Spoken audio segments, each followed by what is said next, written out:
తెలంగాణలో రాజకీయం మారుతోన్న సూచనలు కనిపించడంతో భారత రాష్ట్ర సమితిలో చేరికలు పెరుగుతున్నాయి. ఎర్రవల్లికి వెళ్లి కేసీఆర్ సమక్షంలో పార్టీలో చేరేందుకు ఎక్కువ మంది నేతలు ఆసక్తి చూపిస్తున్నారు. కేసీఆర్ ప్రస్తుతానికి వ్యూహాత్మక మౌనం పాటిస్తున్నారు. వారానికోసారి నేతలకు కలిసే సమయం ఇస్తున్నారు. ఆ సమయంలో చేరికలు జరుగుతున్నాయి. తాజాగా స్టేషన్ గన్పూర్ నియోజకవర్గం నుంచి కొంతమంది కీలక నేతలు కాంగ్రెస్ పార్టీ నుంచి బీఆర్ఎస్ లో చేరారు. పార్టీలో చేరికలు ఎప్పుడైనా ఏ పార్టీకైనా ఊపునిస్తాయి. ప్రస్తుత పరిస్థితుల్లో ఇలాంటి చేరికలు బీఆర్ఎస్ లో ఎలాంటి ఉత్సాహాన్ని నింపుతాయో చెప్పాల్సిన పని లేదు. కేసీఆర్ కూడా పార్టీ కార్యకర్తల్ని ఉత్సాహపరుస్తున్నారు. పార్టీ బలోపేతం చేసే వారికి అవకాశం దక్కుతుందని స్టేషన్ గన్పూర్ నుంచి రాజయ్య పోటీ చేస్తారని ప్రకటించడం ద్వారా క్లారిటీ ఇచ్చారు.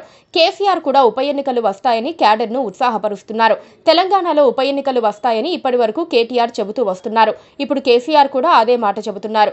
స్టేషన్ గన్పూర్ నేతలను పార్టీలో చేర్చుకున్న సందర్భంగా తెలంగాణలో ఉప ఎన్నికలు వస్తాయన్నారు.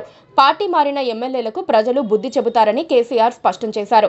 ఉప ఎన్నికల్లో అక్కడి నుంచి రాజయ్య గెలుస్తారని, కడియం ఓడిపోతారని జోస్యం చెప్పారు. తాటికొండ రాజయ్య నేతృత్వంలో కార్యకర్తలు వెళ్లారు. ఈసారి అక్కడ ఉప ఎన్నికలు జరిగితే రాజయ్యకే టికెట్ ఖరారు చేసినట్లుగా కేసీఆర్ భరోసా ఇవ్వటంతో రాజయ్యకు గ్యారంటీ ఇచ్చినట్లయింది. గత ఎన్నికల్లో రాజయ్యకు టికెట్ నిరాకరించి కడియం శ్రీహరికి టికెట్ ఇచ్చారు. అయితే రాజయ్య ఇతర పార్టీలో చేరకుండా బీఆర్ఎస్ కోసమే పనిచేశారు. అయితే ఆయన ఎన్నికలు అయిపోయిన తర్వాత బీఆర్ఎస్ కు రాజీనామా చేసి కాంగ్రెస్ లో చేరే ప్రయత్నం చేశారు. కానీ ఆయనను చేర్చుకునేందుకు కాంగ్రెస్ సిద్ధపడలేదు. కడియం శ్రీహరి గ్రీన్ సిగ్నల్ ఇవ్వటంతో ఆయన చేరిపోయారు. దీంతో రాజయ్య మళ్లీ బీఆర్ఎస్ పార్టీలో చేరిపోయారు.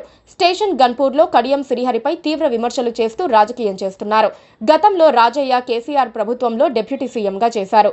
అయితే ఆయనపై ఆరోపణలు రావడంతో అనూహ్యంగా బర్తరఫ్ చేశారు. అయినా తర్వాత ఎన్నికల్లో టికెట్ ఇచ్చారు. 2023లో మాత్రమే టికెట్ నిరాకరించారు.